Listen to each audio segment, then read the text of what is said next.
अस्सलाम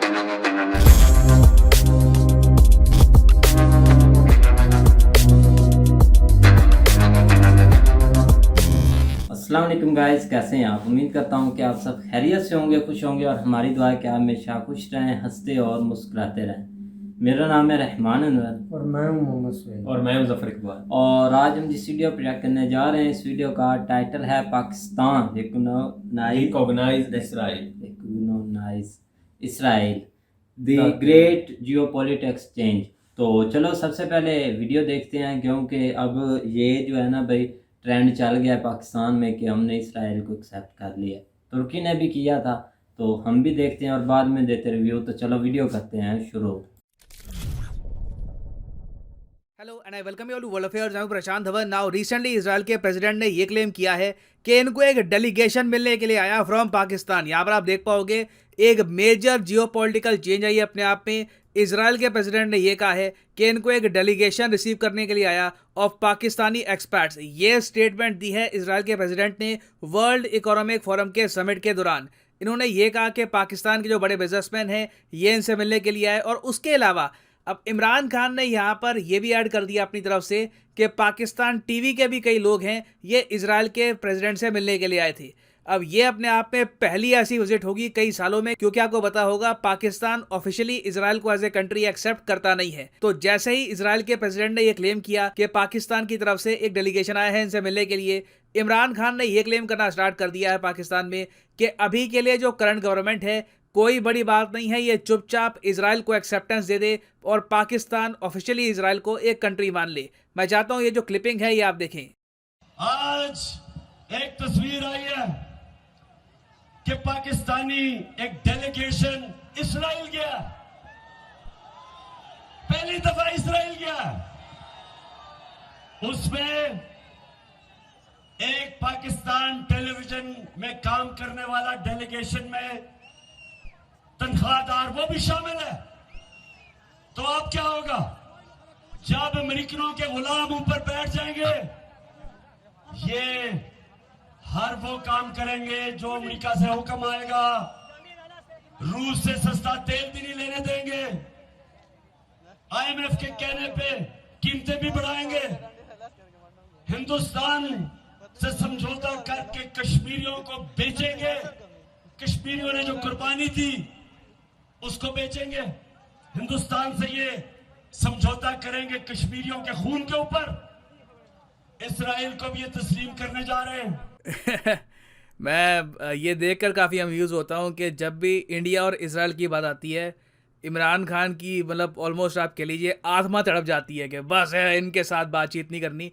खैर अब यहाँ पे इजराइल के इशू को लेकर मैं कहूँगा इमरान खान गलत नहीं कह रहे।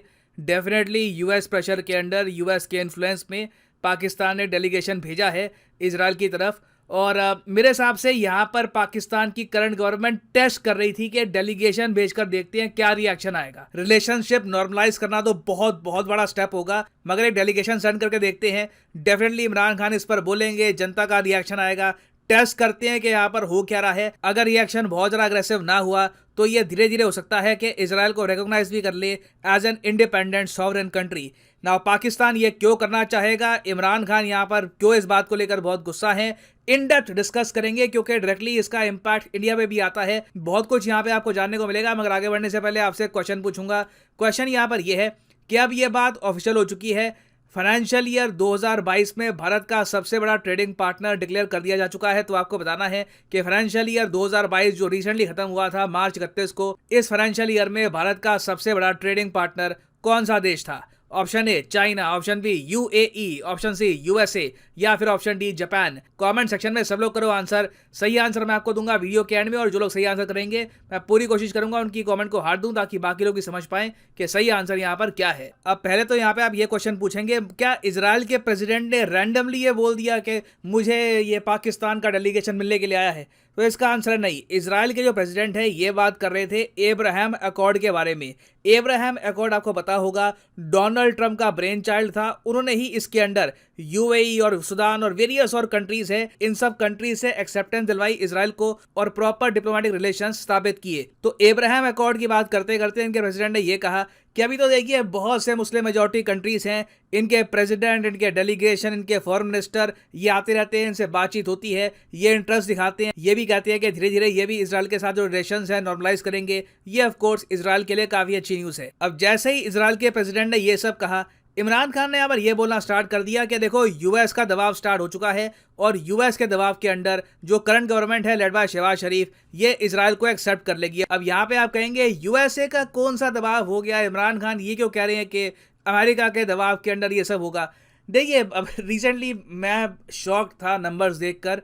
मैं काफ़ी बार एक्चुअली ये कैलकुलेट करने की कोशिश करता था कि पाकिस्तान का जो टोटल डेट है ये कितना होगा। इसके लिए मैंने काफ़ी रिपोर्ट्स पढ़ी, स्टेट बैंक ऑफ पाकिस्तान की जो भी स्टेटमेंट्स थी उनको एनालाइज किया, समझने की कोशिश करी कि पाकिस्तान को एक्चुअली इकोनॉमिक कोलैप्स से बचने के लिए कितना पैसा चाहिए होगा। मेरा पर्सनल कंक्लूजन था आज से 1-2 महीने पहले कि $25 बिलियन तो पाकिस्तान को चाहिए, मगर मैं गलत था, मैं बुरी तरीके से गलत था, क्योंकि जो एक्चुअल अमाउंट पाकिस्तान को चाहिए इट इज़ $36 बिलियन। ये बात पाकिस्तान की सरकार ने खुद कही है कि अगर इनको 36 बिलियन अमेरिकन डॉलर्स ना मिले तो पाकिस्तान इकोनॉमिक कोलैप्स की तरफ बढ़ जाएगा। ये ऑफ कोर्स आने वाले 1 या 2 साल में हो सकता है, ज़रूरी नहीं है कि इमीडिएटली हो जाए, बट आने वाले कुछ साल पाकिस्तान के लिए बहुत ज़्यादा डिफिकल्ट होने वाले हैं, क्योंकि जो ये $36 बिलियन है इसमें से बहुत सारा जो पैसा है ये लोन की फाइनेंसिंग में जाएगा। उसके अलावा 10 से लेकर 15 बिलियन पाकिस्तान को सिर्फ इसी फाइनेंशियल ईयर में करंट अकाउंट डेफिसिट मेंटेन करने के लिए चाहिए। और ऑब्वियसली यहाँ पे आप समझ सकते हैं इतना बड़ा जो ये अमाउंट है ये IMF की हेल्प के बिना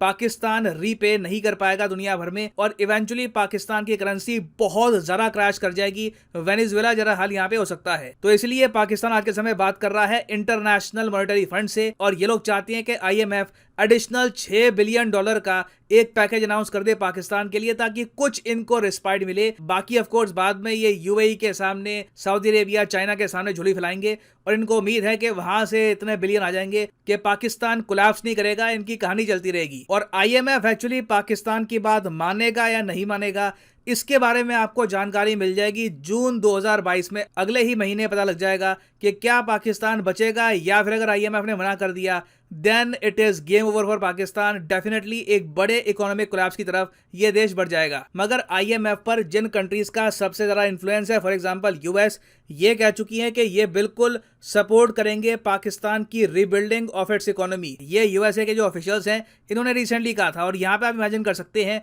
ऑब्वियसली इसका संकेत IMF की तरफ है। अगर US चाहे तो आराम से रातों रात IMF पाकिस्तान का जो बड़ा पैकेज है ये क्लियर कर देगा। और आप सबको एक बात तो पता होगी दुनिया के बारे में कि कोई भी आपकी हेल्प बिना वजह नहीं करने वाला। हर किसी का कोई ना कोई स्वार्थ होता है, कोई ना कोई मोटिव होता है।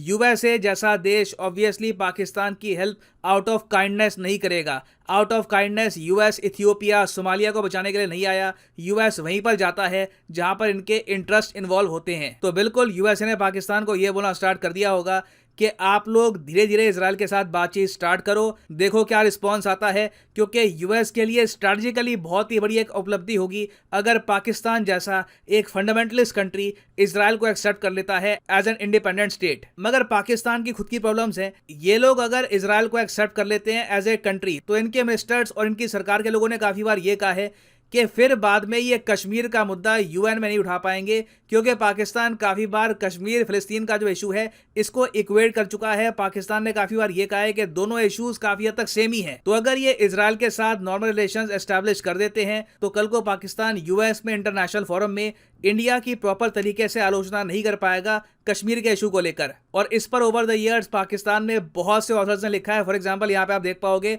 एक आर्टिकल है, by recognising a settler colony like Israel Pakistan will win no new friends, risk losing the ones it has, enrage its people, condemn the Palestinians to oblivion and cede the Kashmiris to their occupiers। तो कश्मीर का बहुत ज़्यादा यहाँ पे डर रहा है पाकिस्तान को कि इजराइल को एक्सेप्ट कर लिया तो कश्मीर भी हाथ से निकल जाएगा परमानेंटली। और आप नोटिस करोगे यहाँ पे एक सेंटेंस है, risk losing the friends they already have. इसमें पता है किस फ्रेंड की बात कर रहे हैं? ऑब्वियसली यहाँ पर बात की जा रही है ईरान की। ईरान और इजराइल के रिलेशंस बहुत ज़्यादा ख़राब है। अगर पाकिस्तान सडनली कहता है कल को कि हम जी इजराइल के साथ रिलेशंस नॉर्मलाइज कर रहे हैं, हमारी फ्लाइट्स होंगी, हम आराम से उनके साथ ट्रेड करेंगे, ईरान को ये बात पसंद नहीं आने वाली। उसके अलावा पाकिस्तान के अंदर ही एक बहुत ज़्यादा फंडामेंटलिस्ट कट्टर आबादी है जो इजराइल को बिल्कुल पसंद नहीं करती। मैं एक्चुअली काफ़ी बार सोचता हूँ इसराइल के साथ पाकिस्तान ने कोई जंग नहीं लड़ी, इसराइल ने कभी डायरेक्टली कोई ज़्यादा नुकसान पहुंचाया नहीं पाकिस्तान को।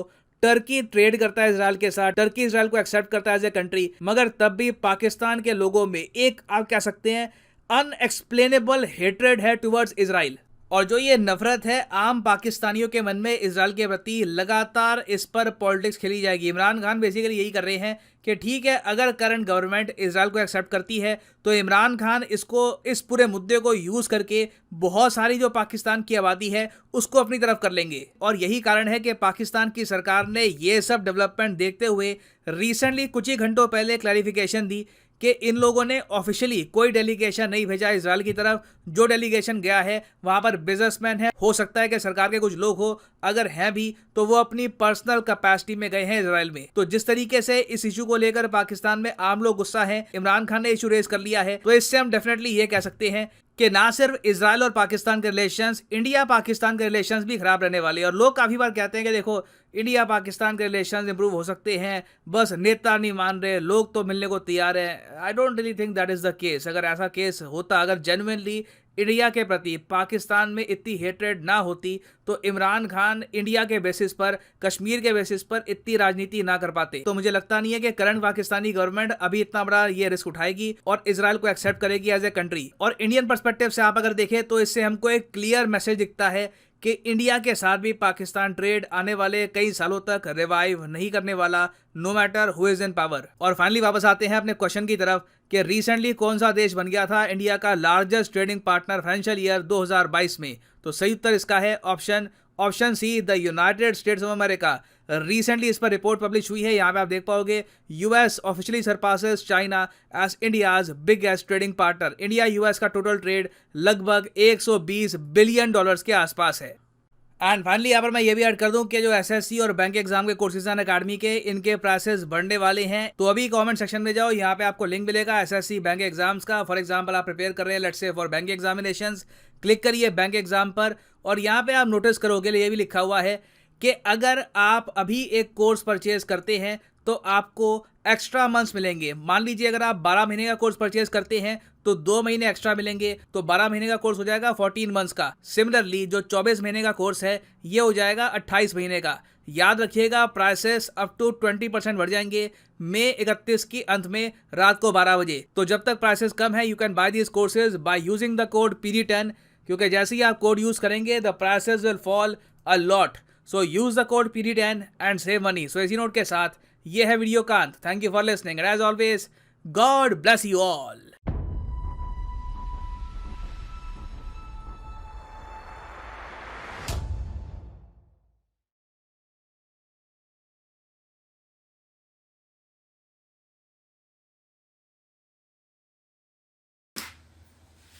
हाँ जी गाइस, तो जैसा कि आप वीडियो देख रहे थे तो वीडियो भी काफ़ी इंफॉर्मेटिव थी।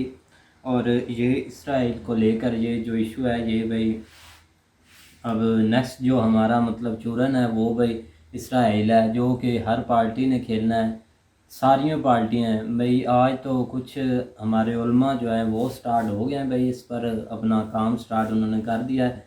खैर बाकी इमरान खान साहब ने भी कल अपनी स्पीच में बताया था कि वहाँ पे हमारा डेलीगेशन गया है, उनके साथ जो गवर्नमेंट के स्पेशल जो मतलब वर्कर हैं वो भी हैं। तो मतलब कि ये जो काम है ना भाई ये स्टार्ट हो गया है। और अगर ये काम स्टार्ट होता है या उनके साथ हमारी बातचीत होती है तो इससे भाई हमारे काफ़ी और भी मज़ीद हमें मुश्किलात का सामना होगा, क्योंकि जो हमारे पाकिस्तान के लोग हैं वो उनको कभी नहीं एक्सेप्ट करेंगे। और अगर गवर्नमेंट एक्सेप्ट करती है तो पाकिस्तानी अवाम इसमें नहीं साथ देगी, वो साथ वही देंगे जो मतलब उनकी पार्टी के कुछ लोग हैं वही देंगे। और इससे काफ़ी इशू रेज़ हो सकते हैं, जैसा कि अब आपको पता है कि सरपरशान ने इसमें कश्मीर का भी जो मुद्दा है वो भी उठाया। मतलब कि इनको कश्मीर को भी बोलना पड़ेगा, फ़लस्तीन को भी बोलना पड़ेगा, और उसके बाद ईरान, इराक, मतलब जो भी OIC की मुस्लिम कंट्रीज़ हैं उनको तो जब ये देखेंगे वो देखेंगे कि इन्होंने एक्सेप्ट किया तो उन्होंने तो इनको रिजेक्ट करना ही है। इनकी जो मतलब इमेज सबके सामने पेश हो रही है कि ये बहुत उनके सगे हैं फ़लस्तीन के, लेकिन भाई दुनिया इतनी पागल नहीं है, उनको वो एक एक चीज़ पर नज़र रखती है, हर एक बंदे की हर चीज़ पर नज़र होती है। सर प्रशांत ने ऑलरेडी वीडियो में आपको बता दिया है कि इन्होंने डेलीगेशन भेजा है और फिर देखा है कि क्या उनका रिएक्शन होता है पाकिस्तान की मेन अवाम चीज का। सिर्फ ये देखना थी। ये देखनी थी कि ये क्या करते हैं क्या नहीं करते। तो रिएक्शन इन्होंने देख लिया, बहुत बुरा रिएक्शन है इधर से आया। फिर क्योंकि 2-3 दिन से ये न्यूज़ चल रही थी कि डेलीगेशन उधर गया, ट्विटर पर काफ़ी न्यूज़ें और पब्लिश भी हुई हैं, लेकिन कंफर्म नहीं पता था। क्योंकि जब कंफर्म पता हुआ उनके वज़ीर आज़म ने प्रेसिडेंट ने एक तस्दीक कर दी कि वाकई इधर आया, पिक्चर उन्होंने अपलोड की और जो भी इनके बाद बात हुई दरमियान में, तो इधर पाकिस्तान में तो एक बवाल मच गया था। और फिर कल की एक न्यूज़ आई थी, ARY थी नहीं, एक्सप्रेस की न्यूज़, एक्सप्रेस ने छापा हुआ था कि इनका कोई डेलीगेशन नहीं आया, ये सब न्यूज़ झूठ है। क्योंकि पैर पर ये पीछे हट गए, क्योंकि इनको पता चल गया था कि रिएक्शन कुछ बुरा ही आने वाला है। लेकिन इमरान खान साहब को कौन रोके, इमरान खान साहब ने तो इसका फ़ायदा उठा लिया। और बिल्कुल मैं बताता हूँ, फायदा उसने उठाया नहीं, फायदा उसको उठाया, उसको अब एक पॉइंट मिल गया और वो ऐसा पॉइंट मिला है कि जो बिल्कुल हकीकत पे मबनी है। अच्छा, पहले ये कुछ दिन पहले जो है ना, 20-25 दिन पहले ये डेलीगेशन बिल्कुल गया है, जिसमें एक पाकिस्तान का इधर से बंदा था, PTV न्यूज़ में वो काम करता है, एंकर है वो, वहाँ पे जो न्यूज़ कास्टर है उनका। तो और साथ जो है ना वो अमेरिका के कुछ लोग जो है ना, 7-8 लोग जो है ना वो अमेरिका के थे। अच्छा, आप कोई ये कहे ना कि इसमें पाकिस्तानी गवर्नमेंट का हाथ नहीं है, तो ये बिल्कुल गलत बात है। क्योंकि जो वो पाकिस्तानी PTV का मुलाज़म है ना, उसके पास जो पासपोर्ट है ना वो पाकिस्तान का, और पाकिस्तान के पासपोर्ट के ऊपर क्लियर ये चीज़ लिखी हुई है कि ये इसराइल के अलावा हर मुल्क के लिए जो है ना वो एक्सेप्टेड है ये पासपोर्ट। तो इसका मतलब ये है कि इसराइल का वीज़ा उसके ऊपर कभी भी नहीं लग सकता। अच्छा, अब वीज़ा लगा की सूरत में जब रियासत ने जो है ना वो खुद गवर्नमेंट ने जो है ना वो एक अंदर खाते जो है ना वो सब कुछ किया है, उसके अलावा इसका कोई हाल नहीं। बाकी जो 7 लोग गए हैं वो अमेरिकन लोग थे, वो जिनके पास अमेरिकन पास थे, वो पाकिस्तानी लेकिन अमेरिकन नेशनल थे, उनके पास अमेरिकन पासपोर्ट थे, उनके लिए थोड़ा ईजी था। तो इसलिए जो है ना वो बंदा साथ गया है, उसका नाम अहमद सदीकी के इस तरह का कोई नाम है। अच्छा, अब दूसरी बात करें कि इसका फ़ायदा नुकसान क्या है, तो फ़ायदा इसका जो है ना वो जो है ना वो फ़ायदा तजारत के लिहाज से बहुत सारे फ़ायदे। देखो ना, जब किसी मुल्क के साथ आप कोई दूसरा ट्रेड वगैरह शुरू करते हैं तो उसके फ़ायदे तो होते हैं, लेकिन ये कि इधर फ़ायदे की बजाय जो है ना वो नुकसान ज़्यादा होगा। उसकी रीज़न क्या है कि शुरू से लेकर अब तक जो है ना ये 2-3 मुद्दे हैं, जिसमें मसला कश्मीर है, इसराइल का मुद्दा है, ये जो है ना वो इसको लेके जो है ना वो बहुत ज़्यादा सियासत तो खैर नहीं, कि इसको जो है ना वो हमेशा ही से जो है ना लोगों के दिमाग में भरा गया है कि हम इसको जो है ना किसी हालत में जो है ना वो एक्सेप्ट नहीं करेंगे।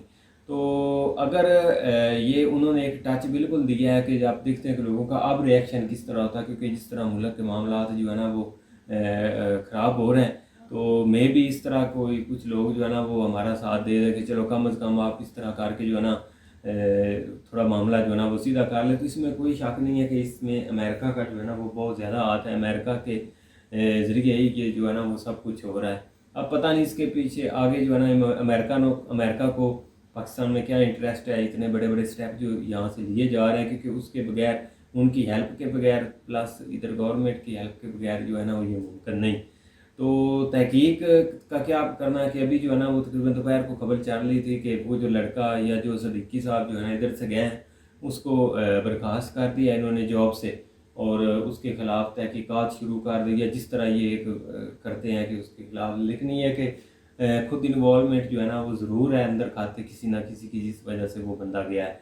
तो एक्सेप्ट करना तो खैर लगता नहीं कि कोई करेगा जी, क्योंकि जो भी पार्टी करेगी, चाहे जिस तरह की भी होगी, उसका फिर एंड ही है, उसके साथ कोई लोग जो है ना वो कोई सा, बल्कि उसका यही समझ लें कि उसकी जिस तरह पाकिस्तान तहरीक इंसाफ, इमरान खान की पार्टी, नवाज शरीफ की पार्टी, पीपल पार्टी है, जरदारी की, या किसी और 2-4 जमातें हैं, अगर उनमें से कोई भी एक्सेप्ट करती है तो उसका जो है ना वो मुस्तकबिल यही है कि वो आगे जो है ना वो सर्वाइव नहीं कर सकती। बिल्कुल भाई, ये ज़ाहिर सी बात है, क्योंकि इससे हमें वैसे भी काफ़ी नुकसान होना है। पहले एक हमने गलती की थी, उस वक्त भी काफ़ी हमने अपनी जानों का नुकसान दिया था। अब ये करते हैं तो यहाँ पे इसमें भी मजहबी टच जो है ना वो मजहबी लिहाज से मामला बहुत ज़्यादा हैं। कोई भी इस तरह का इशू होता है तो ये मतलब उठ खड़े होते हैं लोग, जो मौलाना हजरात हैं वो रोड बंद कर देते हैं, या इस तरह के बहुत से नागानी सूरत, क्योंकि उनको कोई रोक भी नहीं सकता, क्योंकि वो वैलिड पॉइंट पे निकलते हैं। तो ज़ाहिर बात है उससे जो है ना वो थोड़ा बहुत गवर्नमेंट को पीछे हटना पड़ता है कोई भी इस तरह का स्टेप ले तो। बिल्कुल भाई, तो उम्मीद करते हैं कि गाइस आपको वीडियो पसंद आएगी। अगर पसंद आए तो लाइक सब्सक्राइब ज़रूर कीजिएगा और कमेंट में अपनी राय का इज़हार ज़रूर कीजिएगा। अल्लाह।